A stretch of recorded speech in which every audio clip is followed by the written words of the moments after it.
KUAM News Headlines is presented by Calvo's Insurance, a legacy of trust, serving Micronesia since 1938. Matson, celebrating 25 years of commitment to Guam, Micronesia, and the CNMI. Cars Plus Hyundai, home of the Kona electric vehicle, an electric heart with an SUV soul. Test drive yours today at Cars Plus. McDonald's of Guam, I'm loving it, and King's Restaurant, serving your local breakfast, lunch, and dinner favorites for over 45 years.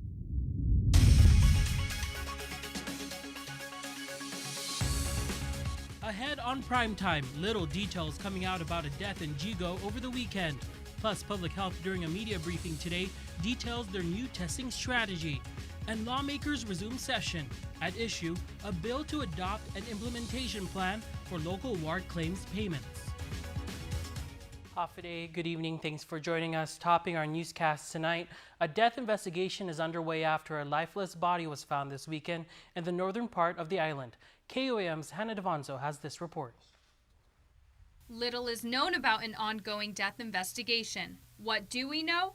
Officers from the Dededo precinct arrived at a residence in Jigo on Challen Emsley Street around 7:26 a.m. on Sunday. The street is located in a quiet residential area, tucked away from the main road with many trees surrounding the home. Jigo Mayor Anthony Sanchez. Pretty safe. We've had a few problems in there, but, with the help of GPD, it's got a little bit better. Much of the morning, officers could be seen in and around the home. They allegedly found an unresponsive male, age unknown, within the residence. According to a press release from GPD acting spokesperson Officer Berlin Sevilla, which was issued Sunday afternoon, the male had injuries which could have resulted from foul play.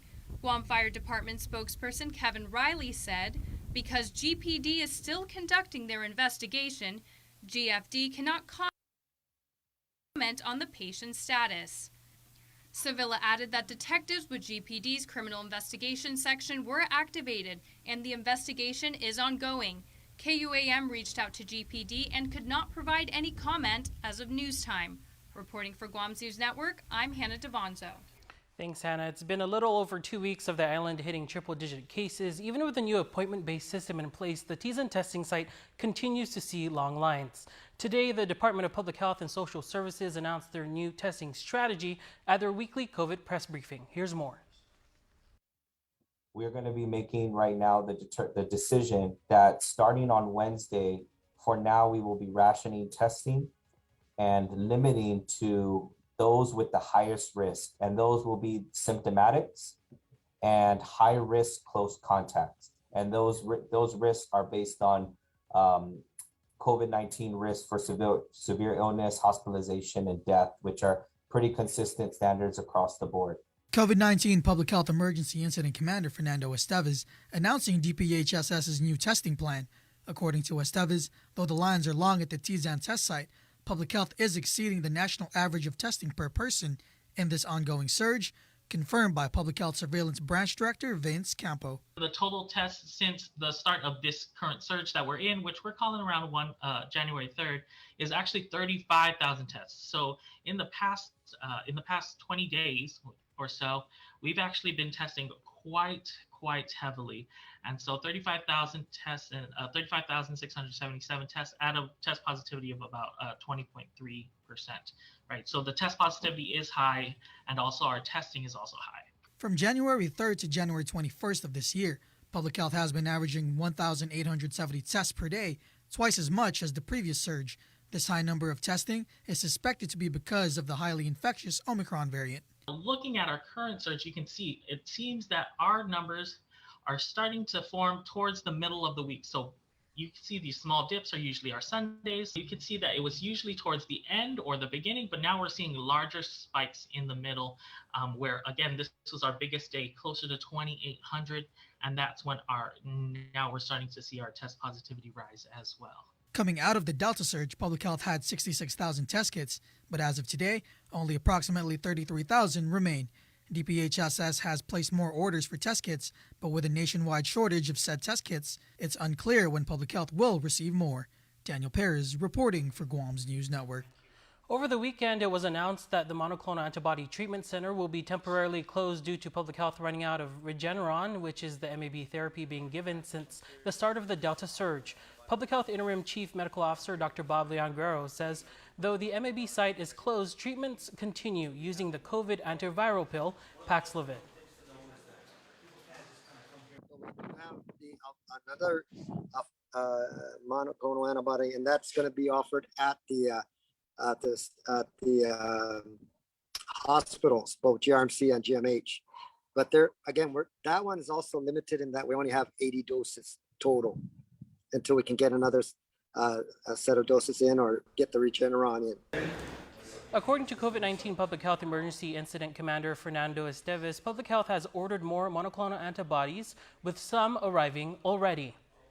We did place an order around 3 weeks ago, which we're still waiting to come in, which would be approximately, well, the request was for 300, but we're tracking at least a push of 74, which is due to arrive anytime now. So we're constantly monitoring that. I also got an update right before this press con that we did just receive a shipment of the other antiviral, molnupiravir, which is not as effective as Paxlovid, but we will be working to push that out as well, because it is another treatment in our regimen. He added that Public Health has also ordered 120 doses of Sotrovimab, which is the MAB treatment effective against Omicron, and are waiting for that shipment to arrive. As for the reopening of the monoclonal antibody site in Manilao, Esteves says it will open as soon as the shipments of the MAB therapy arrive, which he hopes will be sometime this week. And the American Red Cross is facing its worst blood shortage yet in over a decade. While the shortage is being felt nationwide, Guam's only public hospital assures residents that they are not experiencing a blood supply issue. According to GMHA spokesperson May Habib, GMHA has not faced a situation where the demand for blood has outpaced the supply. Habib added that should the need ever arise for more blood supply, the hospital has a backup plan to collect from local donors. And shifting gears a little bit, a bill to adopt an implementation plan for local war claims payments was discussed during legislative session today. The measure establishes an adjudication committee to decide on claims. It also authorizes $10 million from the general fund to cover the estimated 700 claimants who missed the federal war claims deadline. Administration Director Ed Burns said the latest version of the bill makes it clear that DOA only administers the claims and that the adjudicators have the final authority. When we received some claims under the prior war claims process, some of those claims were missing information or had information that was contradictory within the submission. And DOA would want to make sure that at the point of intake that those errors or omissions are corrected. Burns added that because of the sensitive nature of many claims, DOS would ensure the confidentiality of all information. Some senators expressed concern about using the general fund as the payment source, as there may not be enough money to cover the initial $10 million projected costs of the program. And Vice Speaker Tina Muñoz Barnes' 6-month absence from the legislature is raising questions from concerned citizens and at least one of her colleagues. Here's more. Vice Speaker Tina Muñoz Barnes left island in July of last year and hasn't been back to Guam since. The legislative record showing the Vice Speaker left island July 16th of 2021, and since then she has sent notice after notice twice monthly to her colleagues, each one saying she will continue to be absent from session and voting. Sources saying Barnes initially left island to support an immediate family member seeking medical care. Her office notifying media of an Arizona car accident the Vice Speaker was involved in back in September, but her colleagues haven't heard anything about Barnes' situation since then. And now Minority Senator Tello Taitagui is asking, where in the world is Vice Speaker Tina Muñoz Barnes? We've been left in the dark for quite some time on really what's going on. Not just colleagues, but citizens concerned as well, as an email was sent to all senators from a John Cruz asking for clarification on, quote, how a sitting senator has lived in another state for an estimated 6 months while receiving a salary from Guam taxpayers. So we asked the Vice Speaker's office what is going on, getting the statement from Barnes' staffer Shirag Bajwani, the WhatsApp message reading, quote, Like so many, I am working remotely every day and will continue to focus on the people of Guam no matter what. It's true that I left home for a family medical emergency. It's true that I'm recovering from a serious car accident, something I wish on no one. And it's true that I would much rather be home with all of you than anywhere else in the world. I'm doing everything I can to return home to Guam as soon as I can, where I have been and continue to be a lawful resident. At present, I'm working remotely on matters important to Guam, like the Good Neighbor Next Door program, which would secure added affordable housing for frontliners, and I am engaged with federal partners on issues such as transshipment and the COFA renegotiations. She says she's doing things remotely, but we haven't seen her on any of the Zoom public hearings. Senator Taitagui did say the statement from Barnes addressing her absence, which so far is the equivalent to 1/4 of her senatorial term, was long overdue. Family always comes first. And Chris, I'm sure you're the same way. When you have someone who's sick, that's priority, number one. But then the people of Guam still need, you work for them. They still need to know what's going on. And like I said, I'm glad that some statement did come out from her office moving forward. Although the Vice Speaker has not attended session or voted on any measure since July, her legislative absences have been excused, meaning she has officially notified her colleagues of her absences. For Guam's News Network, Chris Barnett reports.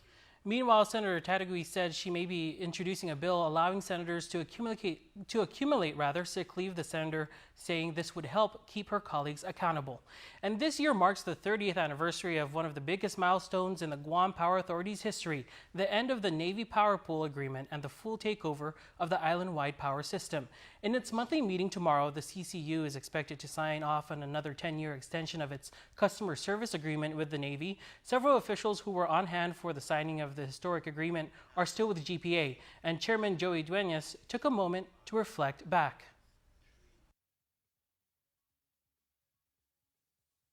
The customer service agreement was first signed in July of 1992, and Commissioner Sanchez and I were both on the PUC at the time and went through that whole rigmarole. You were the general manager at GPA at the time, and it was a real labor of love. Mm-hmm. And we did a great job, and the proof is in the pudding. We're still renewing this agreement. The Navy is GPA's single largest customer. Last year, it paid some $63 million in base rate and fuel costs. The new deal is scheduled to take effect on August 1st, but it must still be approved by the Guam Public Utilities Commission and the Assistant Secretary of the Navy. And figures released after the first quarter of the fiscal year 2022 show government revenues continue to track higher than expected. According to the monthly snapshot of the government's projected collections known as the Consolidated Revenue and Expenditure Report as of December 31st, 2021, GovGuam has brought in more than $35 million more than projected. It represents a boost of about $16 million from November's number of $19 million. The breakdown in the report from the Budget Bureau shows some income taxes from individuals, corporations, and withholding are tracking $15.6 million higher than estimated after the first 3 months, and business privilege taxes are tracking $20.7 million more than projected.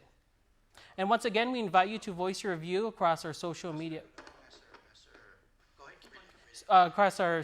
pages with our daily question. Today we ask, what are your thoughts on the current COVID-19 testing process on island? We'll share responses on the link. Stick around for more news here on Primetime. You're watching KUAM. Get up-to-the-minute news, plus access to alerts, streaming radio, promotions, and more on your mobile device by downloading the KUAM News mobile app, available at the App Store now.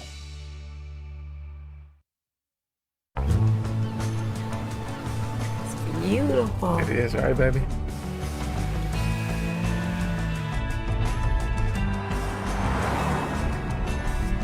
Dad, isn't that where we usually stop for gas? It's where we used to stop, but not anymore.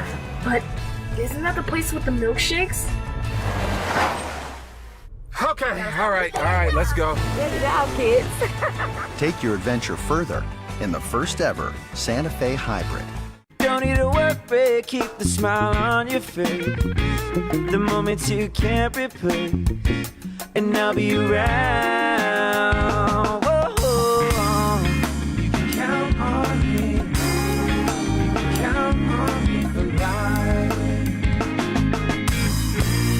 Wherever life takes you, we're always here for you. Calvo's Insurance. Count on us for life.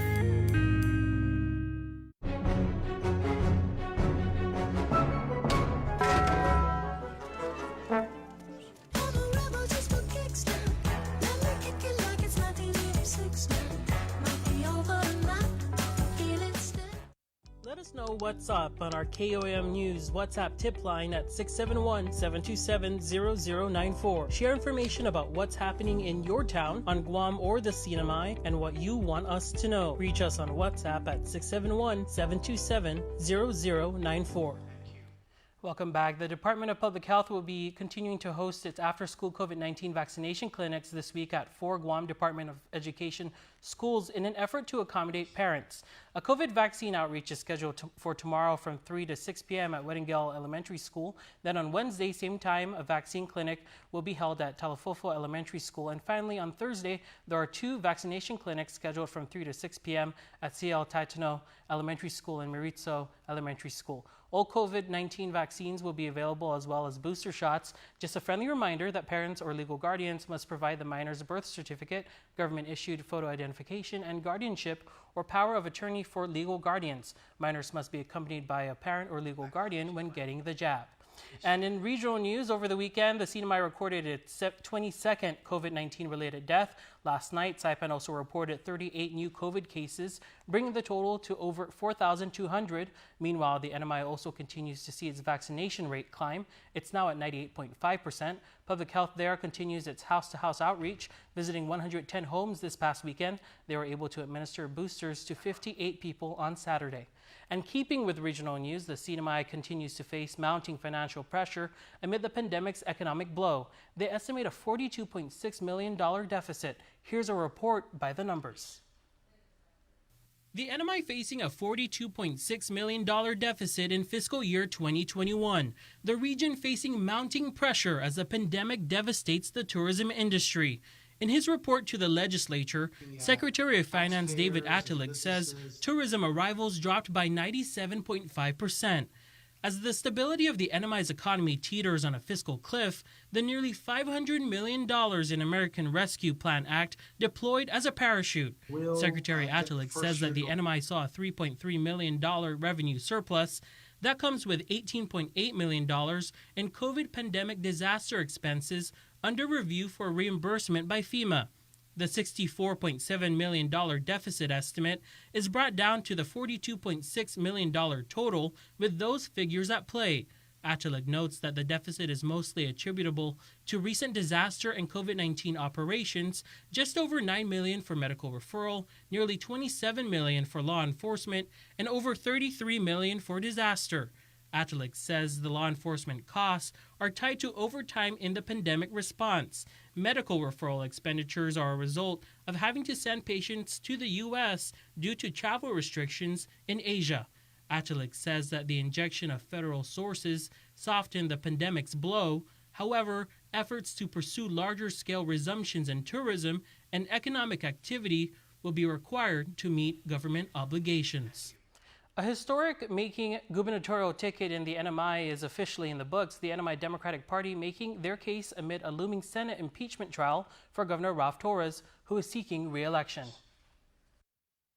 The Sublime Staffler administration will put education, healthcare, and infrastructure development front and center in our platform. The history-making female ticket for governor and lieutenant governor in the NMI making their first joint appearance today at a press conference, throwing their pitch for the executive seat. I feel with the right leadership, it always comes from the top. Your culture, your work culture, your school culture, it comes from the top. The Sablon Staffler ticket wanting to set the tone for their campaign. However, the atmosphere they're running in is both historic and polarized. The lawmakers voted to impeach Governor Torres, who is seeking re-election, and his lieutenant governor, Arnold Palacios, also announced his run for governor. But they're hoping to turn a new page and set a new standard. What has set some of us apart, and what I'm committed to doing, is reporting our contributions, the donations that we receive, before election time. Because right now, and this is something that actually we talked about changing in the law, is right now candidates only have to report after election. And we think it's really important for the sake of transparency for everybody to know, who all your major donors are, right? And I challenge the other teams to do the same. And Guam Green Growth, also known as G3, provided an update on its latest initiatives at its recent steering committee meeting. KUAM's Joan Ugan-Charfers has more in this report. G3 develops tangible solutions to sustainability challenges and contributes to a green economy for the island region. Dr. Austin Shelton, the director of the University of Guam's Center for Island Sustainability, gave an update on their food security projects. We have our extension associate, Mr. David Crisostomo, leading these efforts from our team here at UOG Sea Grant. We've announced in the past that we were setting up these community aquaponic systems, so we have a couple of them in place now. This is our system at Island Girl Power up in Dededo, and there are some fish inside getting stabilized, and Dave will be going back up there to Dededo shortly to add 200 fish to the tank and keep those growing. And we have the community volunteers to keep this up and running, and it's going to serve as an education tank so that others in the community and the village will be able to set up their own aquaponic systems for their backyards or for their small businesses. 2 more aquaponic systems just like this one will be installed at the Talafofo Community Center and in Manilao with nonprofit faith-based group Harvest Grace International.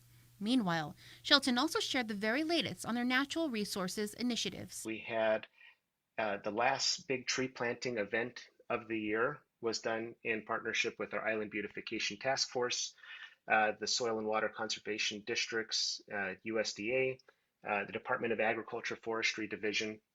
So we did a grow event in Malolo, and planted 1,500 trees to cap off the year and the rainy season.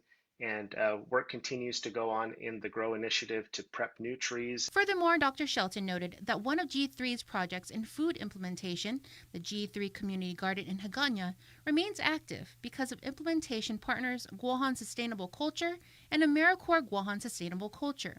A ground-raising ceremony was held in August 2021. If you're there in the afternoons on any weekday, you'll see the AmeriCorps members tending to the garden, and during the month, they also have additional events on weekends and evenings, such as the Nenny Garden activities, and they have great themes during holidays or events during that specific month. Shelton added that just last week, in partnership with the Serve Guam Commission, VetCorps AmeriCorps, and the Talafofo Mayor's Office, another community garden was established within the southern village. We were able to have a ground-raising ceremony for our second community garden at the Jeremy Newby Community Center in Talafofo. And so we had our partners come together during the MLK Day of Service. So we're really excited for the growth of this garden and all of the things to come out of here, the increased food security, the reduced dependence on imports. So this will continue to move forward in partnership with the Serve Guam Commission and our Guam Green Growth team. Shelton adds that over 2,000 G3 reusable bags were distributed to island residents within the 19 villages at 25 different stores to raise awareness of Public Law 35-130, which prohibits the use of single-use carry-out bags. Reporting for Guam's News Network, I'm Joan Ugan-Charfers. And you can expect an announcement soon about a major new cultural theme park to be built in Tumon. GVB President Carl Gutierrez says they're eyeing an area around the old GMH that's now the home of the Sagan Couture in Chamorro. He says it's part of an overall shift towards marketing Guam's unique culture. The governor loves it, the lieutenant governor loves it, and we're trying to make it a public-private partnership. We're working out the kinks right now. We're streamlining the design and the concept, and hopefully when the governor returns on the 7th of February, we would present the group that would to put this thing together, not just as a GVB project, but as GVB leading it with some of the other agencies and some of the other private people to come in and make this into a task force to get this thing done. Governor Leon Guerrero will make a formal announcement. Gutierrez estimates it will take about 3 years to construct the theme park. Stay with us. Coming up next on KUAM News Sports with Dave Delgado, and still to come, your Coach Son Creamery birthday shoutouts. Keep it here. You're watching KUAM.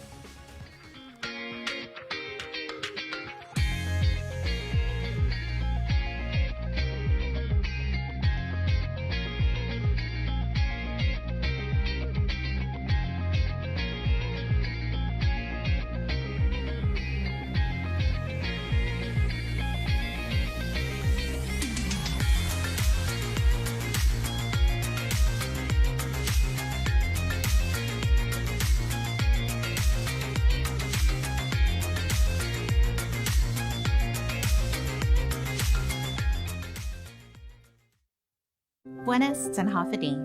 Part of taking care of yourself is participating in cancer screening. Make it a point to see your doctor at least once a year for an annual visit to discuss your risk and to determine which tests are right for you. Many tests are free or covered by insurance, and there may be programs to help those who don't have insurance. Cancer screening can save your life. There are screening tests that can catch cancer early when it may be easier to treat. So learn more at cancer.org/getscreened. Do you feel like you're missing out on something? Make life more rewarding with Pacific Points. Earn and redeem points for bill rebates and free load at IT&E, discounts on fuel at Shell, vouchers at Foodies, and United Mileage Plus miles. You can even pay with Pacific Points at IT&E, Shell, and Foodies. Pacific Points. Do more, get more. Mobile Smiles just got bigger and better.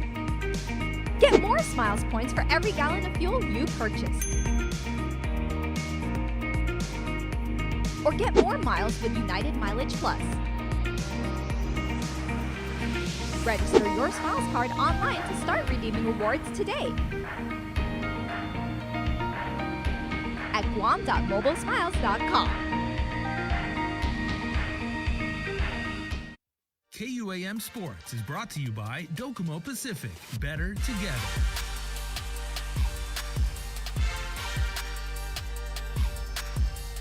With the recent surge in COVID cases, some IIAG schools have taken precautionary operation measures, including returning to remote learning and or restricting participation in interscholastic activities. During a special meeting with all of the IIAG high school and middle school interscholastic administrators, it was unanimously decided that effective immediately, the league-operated games and matches will be postponed until Monday, January 31st. The University of Guam Triton Athletics Department will be holding a final round of tryouts to fill its team's rosters for several varsity sports. Tryouts are open to all UOG students registered for classes this semester. Continuing UOG students must be taking at least 6 credits and have a 2.0 GPA. First-time freshmen must have a 2.5 GPA out of high school, and transfer students must have a 2.0 GPA from their previous school to play at UOG. Women's rugby, 4 p.m. on Tuesday, January 25th at the UOG Rugby Field right behind the UOG Cowboy Fieldhouse. Baseball will take place on Wednesday, January 26th at 4 p.m. at the GW High School Baseball Field. Men's basketball, 5 p.m. on Thursday, January 27th at the UOG Cowboy Fieldhouse. And women's basketball will be held on Thursday as well at 7 p.m., January 27th, also at the UOG Cowboy Fieldhouse. Keeping with basketball news, the Guam Basketball Confederation is excited to welcome their first ever executive director, David Kenna. According to GBC President E.J. Calvo, we welcome David to our island and look forward to working with him to further enhance our mission and execute our new strategic plan. Kenna was raised in New Jersey and completed a bachelor's degree in exercise and sports management at Rutgers University in 2012, where he also worked in the basketball program as a coordinator of basketball operations. After graduation, he worked internships as a video coordinator for the Boston Celtics and eventually elevated to assistant coach at NBA G League teams, including the Santa Cruz Warriors and Greensboro Swarm. Most recently, he was director of basketball development for Hong Kong's professional club, the Eastern Long Lions. KUAM Sports is brought to you by Docomo Pacific. Better together.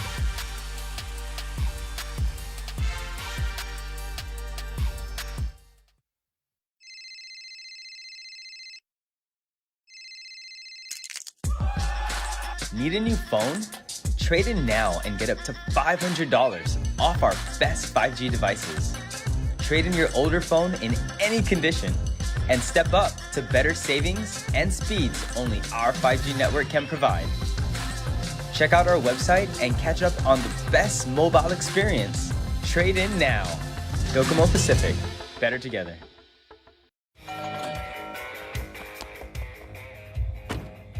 What are you doing? What? Just reminding him I serve my breakfast sandwiches all day and all night with freshly cracked eggs. Try my 2 for $6 double bacon breakfast sandwiches.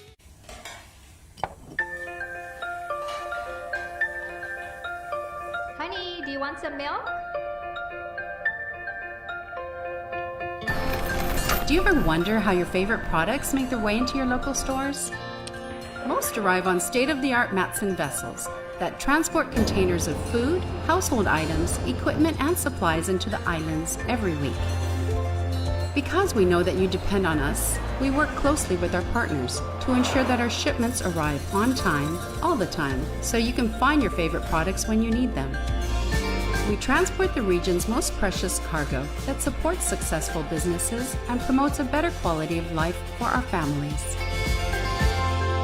Matson is proud to have been the hometown shipping carrier for Guam, the CNMI, and Micronesia for the past 25 years, and you can count on us to be here for generations to come.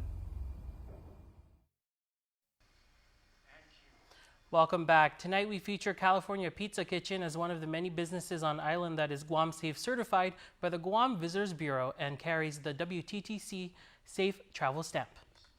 Guam Safe and WTTC Safe Travel Certified Program Showcase is brought to you in partnership with the Guam Visitors Bureau. My name is Jennifer McFerrin and I'm the marketing manager for CPK.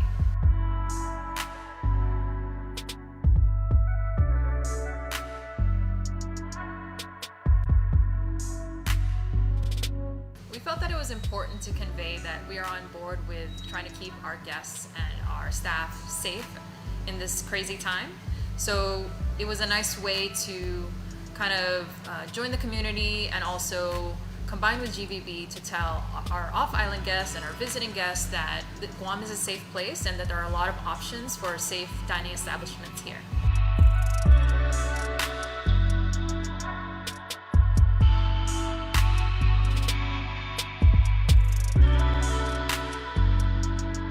I think what it means is that there is an outside body that looks at our procedures and what we're doing to keep everyone safe, and that it just a little bit easier for the customer to decide and discern where they want to, patronize when they have so many choices. We want them to feel comfortable and like they're coming into a place where they can actually relax and enjoy themselves. And so that stamp, that sticker, it's a really big way to show that.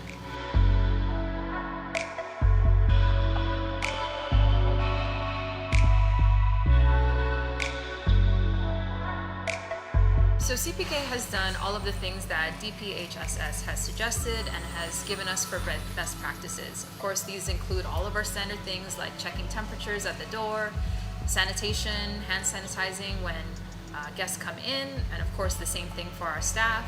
We also do the contact tracing logs and check vaccination records. And of course, the sanitation is a huge deal. We already previously had timers that indicated to our staff when it was time to wash our hands. We just increase the frequency and make sure we're really on top of it. Of course, mask use, social distancing, all of the standard procedures to make sure that everybody is safe, staff and guests included.